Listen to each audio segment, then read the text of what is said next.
Так сиз бизде бүтпөгөн иш жок. Ал жерге биз чыга алмабыз. Чабыңыз. Чабып көрүңүз. Жок, бар оюнуңу коюңка, чын. Кандай оюн ава? Жок, сиз кандай оюн? Жок, бар деймиз, бар. Биз ойноп келген жокпуз. Ойноп келбесең эмне кылам? Кантип отурайын сенин алдыңда? Кантип олтурсаңыз ушунда олтуруң, бирок так маалыматтарды бериңиз. Чакырбайсыз. Чакырдым, эмне кылам? Барып алып келем сага. Мен интервью бере албайм да. Интервью бере албайсызбы? Жок, сиз эмне кызматта кыласыз, мисалы үчүн? Мен технический директор. Анан ар ким келип эле интервью сураганга биз бере албайбыз да. Жок, эмне кылайын сага? Сиз мындай так маалыматтарды айтыңыз ага. Андан жаман кээ болуп каласың ука. Так маалыматтарды айтыңыз. Сендей болгон мен дагычы. Биз агай мэрге барышыбыз керек эле. Сизден тилекке каршы маалымат чыкпайт экен. Сиз дагы эми кечки кагаздарыңызды караганга чейин мэрге кетип каласыз агай. Саламаттабыңыз? Биз бара берелик. Бул жагы кайсыл бир жактан жакшы болсо, кайсыл бир жактан биздин ушул таптакыр кенебестигибизди билгизип турат. Түшүп турат да бош таштар. Бош таштар түшүп турат.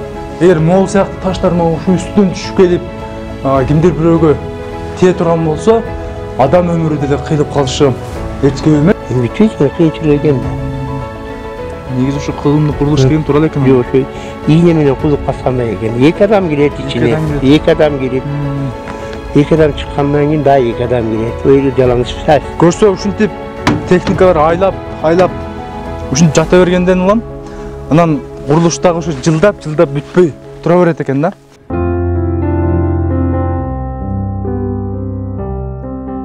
Үйлүү болуш ар бир адамдын кыялы. Дал ошол кыялыңызды орундатыш үчүн мен сиздерге Карагай курулуш компаниясын сунуштаймын.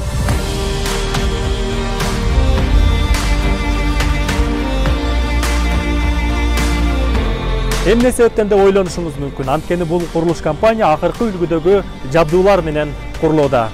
Бул жаңы курулуп жаткан үйдө газ, свет, ТЭЦ, бардык чарбалык жумуштарынын бардыгы чечилген. Карагай курулуш компаниясынын документациялык иштеринде көйгөй жок. Бул жактан 100%га кепилдик берилет. Бул курулуш компаниясы курулуштун А блогун толугу менен бүткөрүүдө. Ал эми калган 2 блогунда курулуш иштери жүрүп жатат. Дал ушул курулуш компания туурасында кенен маалымат алгыңыз келсе, өздөрүнүн YouTube каналы бар экен. Ага катталып, кенен маалымат алыңыздар. Жана ошондой эле экран астында жазылган телефон номерлерге чалсаңыз, 24 саат бою сиздердин кызматыңыздарда. Кыялыңыздагы аянты кенен, тынч жерден үйлүү болгуңуз келсе, анда Карагай компаниясын тандаңыз. Анткени бул компания сиз ойлогондон да мыкты.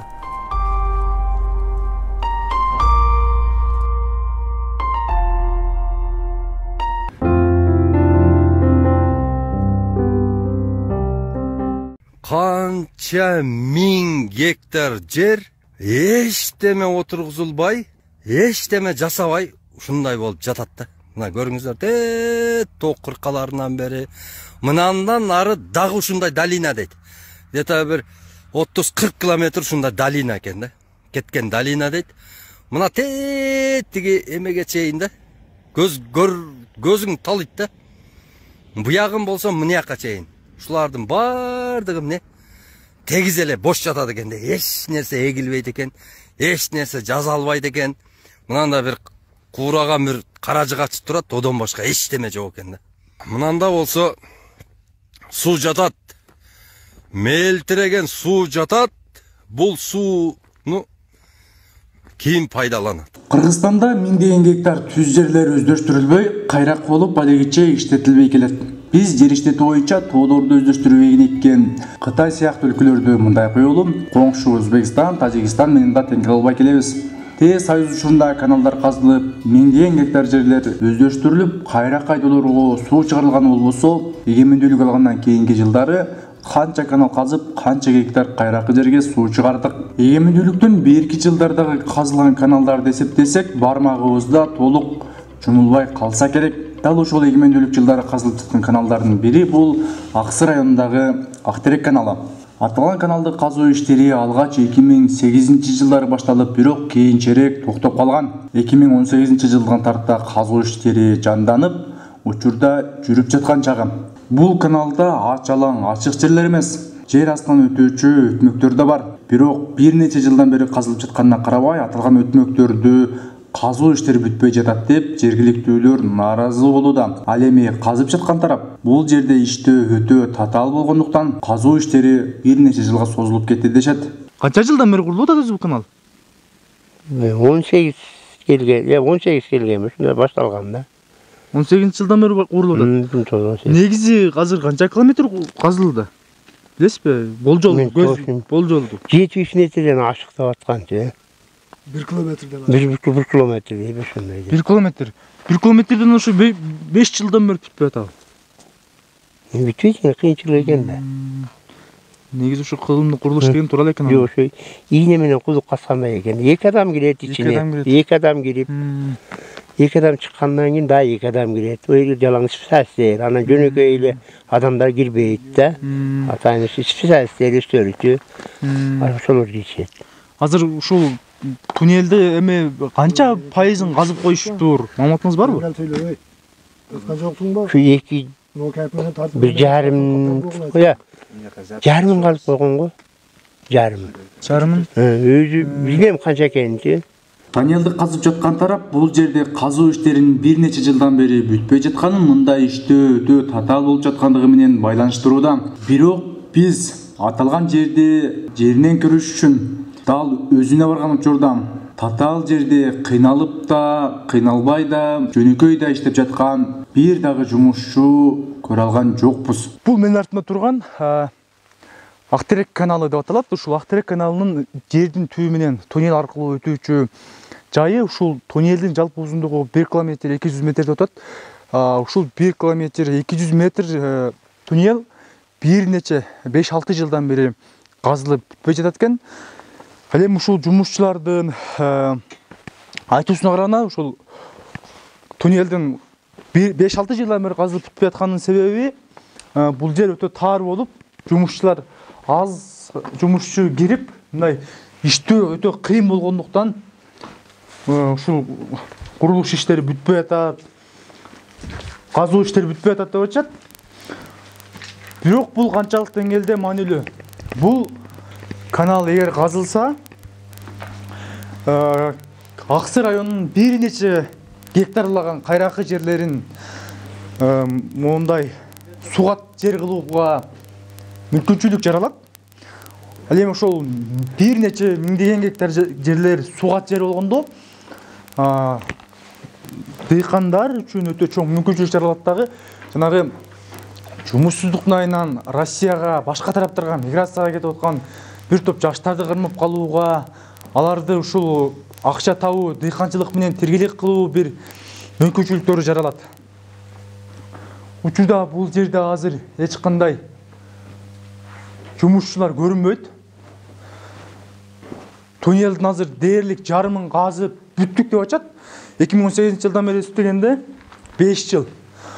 Эгер азыр жарымын казып бүткөн болсо, дагы жарымын казыш үчүн дагы 5 жыл убакыт керектелсе, аксылыктар Аксыдагы ошол миңдеген гектар кайракы жерлер дагы 5-6 жыл мондай кайракы болуп турууга туура келет экен.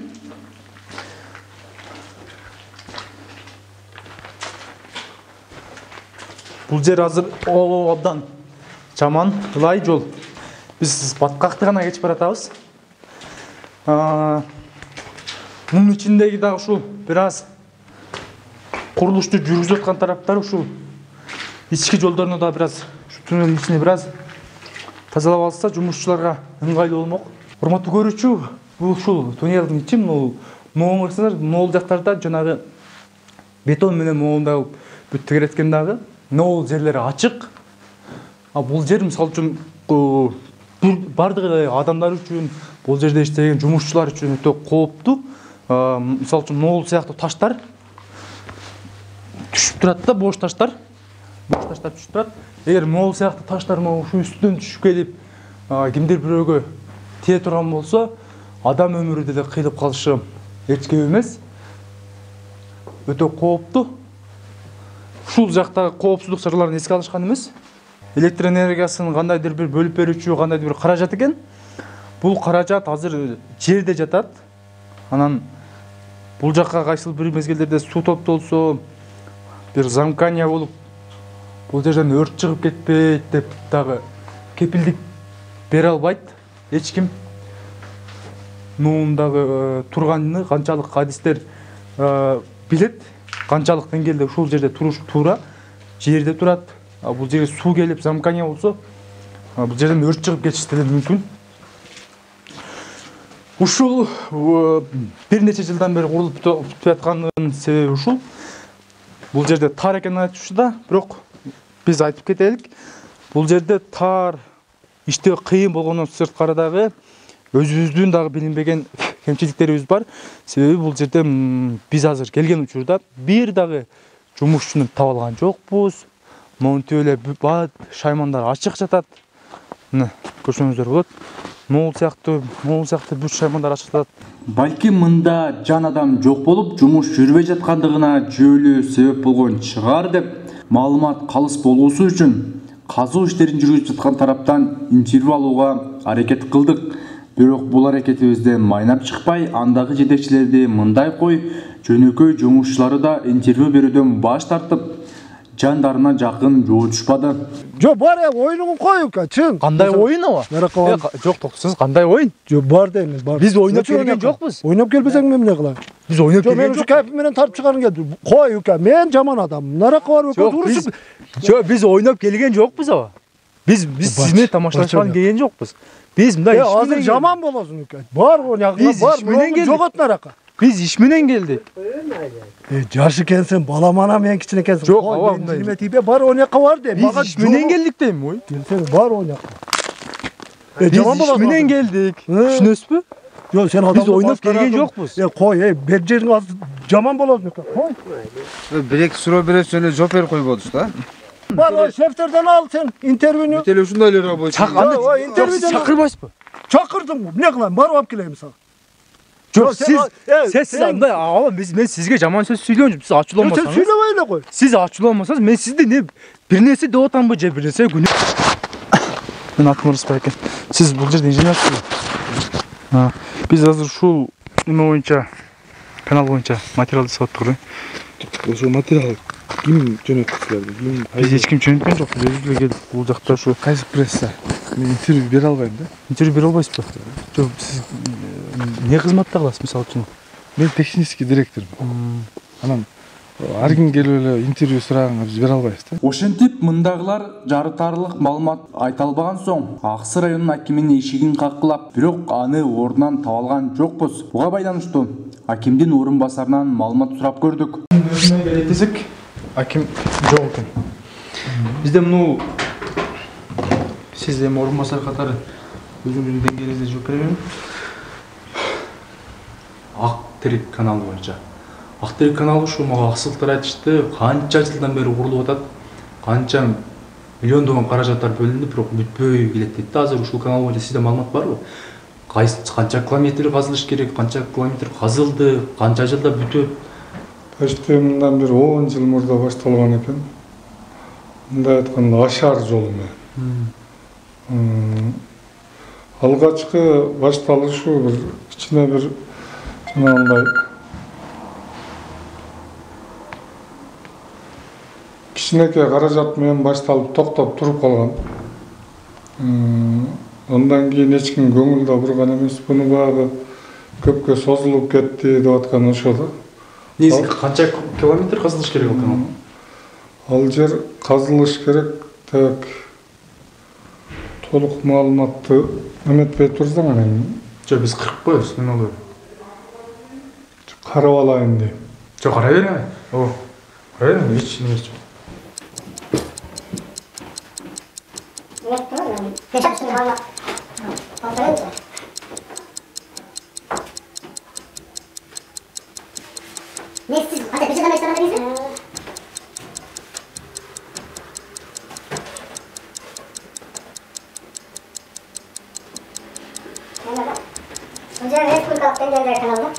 Республикалық бюджеттен қосылды. Бізде әйелге даже мына жақында келдік әйелгечі. Былтыр жазында келіп шақыртып істеп жатқандарды бізге конкретный маалымат бердіңіз. Дедік, жоқ, келген жол бар. Теге бұл деген мәселелермен. Алғаш ошондай ғой. Бізге чейін кәкем. Теге бұл дегендер. Іште кімдер түрбет андайды қазір істер? Солардың толық маалымат аламыз. Бұны Қырғыз су шаруа башқармалығы. Мен таптымша бас қоя беретін ғой. Жоқ, ағай, қой оған монтаждан сіз тегерін өлі. Тегерін өлі, қой оған. Тақпай тұр. Keçe 350 boyunca məni bocalalı. Çok ikinci katık. Ben orada malumat aldık, alıp söyleyemedim. Tek şunlar. Hani bizim ilakin bir özlemide isteyemiz. Siz hadi gidelim öyle plan al. Bir yapın bak. Men bu boyunca hiçbir bir verim. Hiç böyle kabul edip hocam. Yapalım mı? Ya, olur. Men prosto ayıp koymuş. Benim de жүргенге отқан мәселелерді кішкене неме тауып айтайын деді. Бұның бір қадалап. Жоқ, ағай, біз сізге біз төле қарай берсен, біз işim usul götürmesini takılas gerek benim. Benim gidiyorum araya bir çok var ama yaptı. Ne yapsam bunlar. Ne zaman munçalak. Janşelo var munçalak acep değil mi? Çok hayır siz senden ben gidiyorum ötüde. Ne olay tanıyorum yani ki senin bir jakşı ola çıkıp destek koyalım mümkün. Çok hayır makul destek koyuyor destek koyuyorum. Ben gidiyorum ötüde ben çıktı ama çıktı ya. Niye? Niye çıktı? Şu anda ben interview verdiğim zaman olur mu interview verdiğim? Kanalından interview verdiğim telefon bu. İnterview verdiğim. Ben ne olursa özüm kızıp Belki aytayın da atmayın. Dağdan oluşunlar mı? Bizi paylaşırlar. Şuna kadar gerek olsun. Olsun. Bizde ama sizce böyle tekstil projesi olsun. Olsun. Şuna aytayın bize povut vergi atmayın. Sizde masanın izlerini gözler. Povut vergi atmayın. Tamam. Türkçe mi satın? Ne? Olsun derim. Al. Bütün bana satın hiç faydası yok. Kötü var mı onlar bırakın? Yurttamışım ki onu bırak pazar sıkıp çaldım. Malades.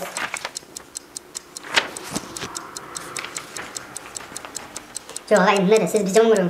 Siz Nişan kılar. Yanlar malımat tapadığımız bizde görek var. Yok yani hatam size Bişkek'ten aldırgan malımatım var. Şunu bir olayım bakalım. Koşu pot vermemden bir şey tapatalım. Yok bir şey tapatalım. Hiç ne çok olayım. Biraz şimdi para verelim.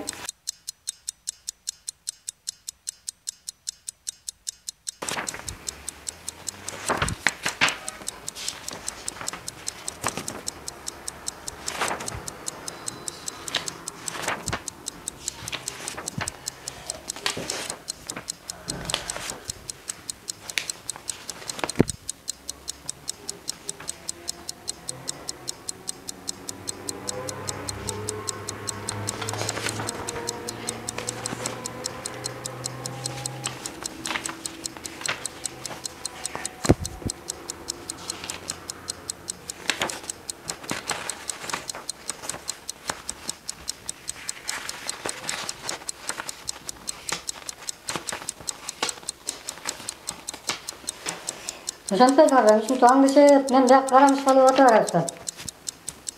Bunda biz de görelim. Bütünde siz ne dizi bu zam hakim olup bir şey dalmıştık ki sanırım ağaç elinde de bu tarafta işte kendisi de duruyor. Өткенде bir маалыматты турамыз айтқан үшін президент жаңағы министрдің орынбасарын елдің алдына иттеп қояды ба?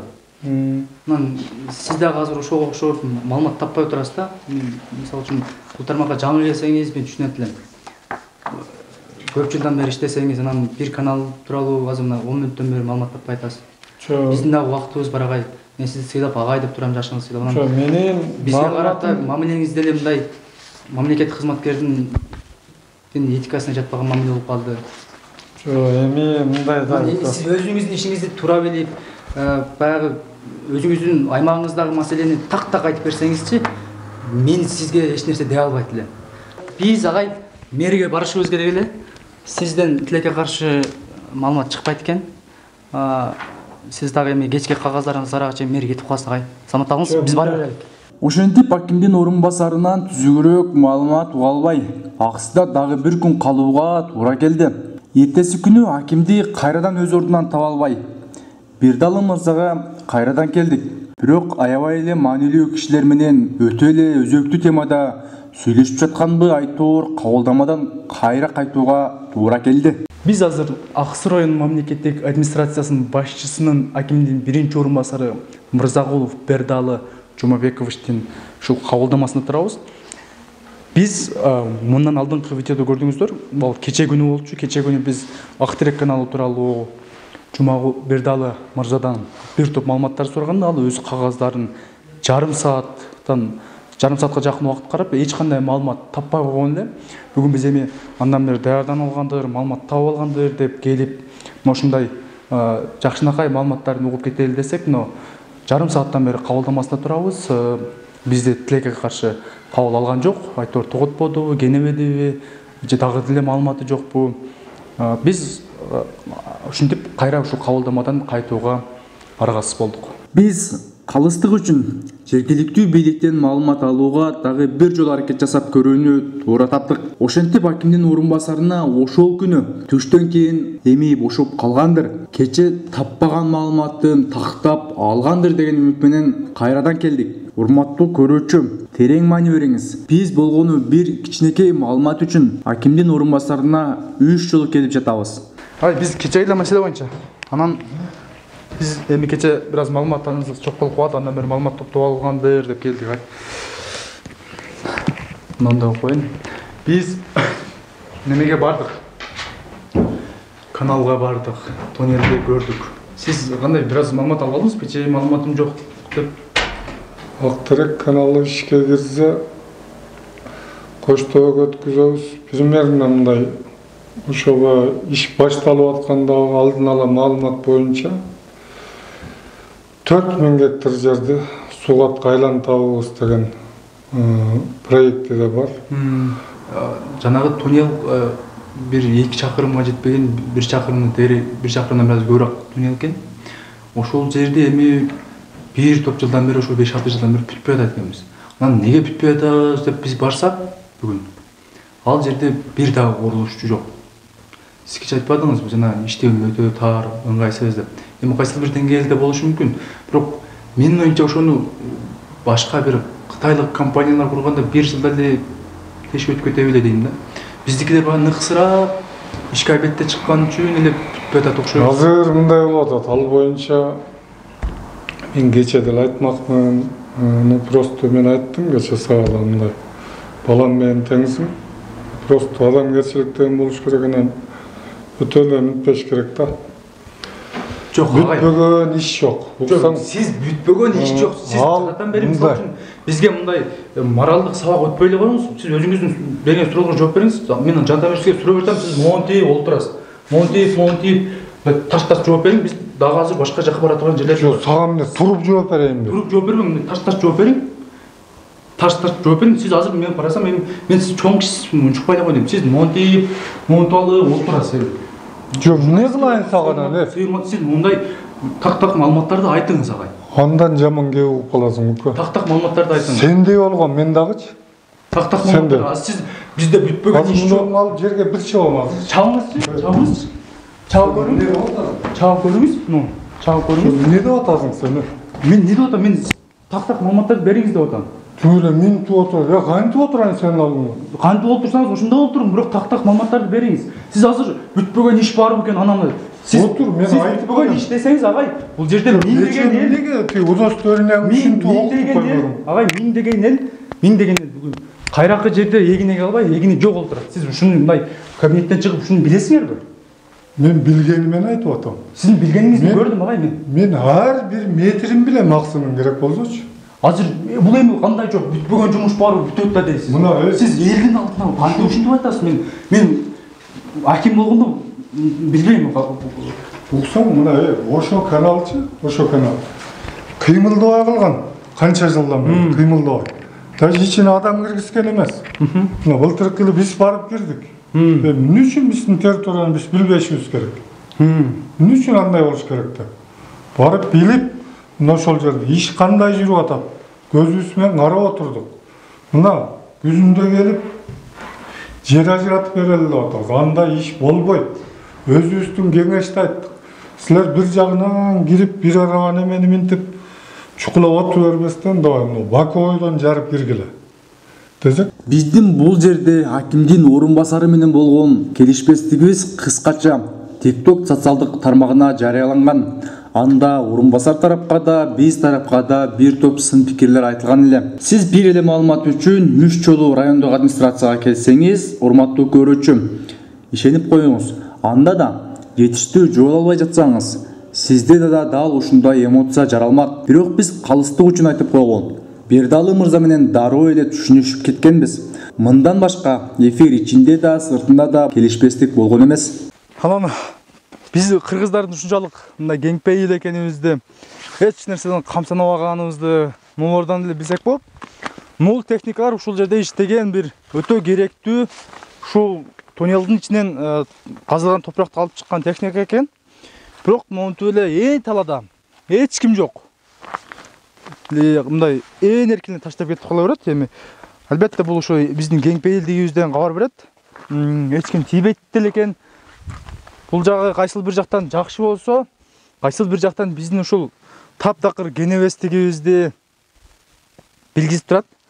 Бул жерде көрсө ушинтип техникалар айлап ушинтип жата бергенден улам анан курулуштагы ушу жылдап бүтпөй тура берет экен да. Анан неге бүтпөй атат деселе, ал жерде иштеш кыйын, кокуй мамлекет акча бөлбөй атат. Мүмкүн эмес ал жерде иштеш. Бир адамдан ашык адам кире албайт деп шылтоолорду айтып, ушинтип өзүбүздү бир алдап, анан карапайым эл дагы деле күтүп зарлап жашаганга туура келет. Биз Аксай районундабыз. Эгер сиздин дагы көйгөйүңүз болсо, коомчулукка, бийликке жеткизем деген маселелериңиз болсо, бизге кайрылсаңыз болот. Биз колдон келген жардамыбызды беребиз. Менин аты жөнүм Рыспай Мажитов болду. Саламатта калыңыз.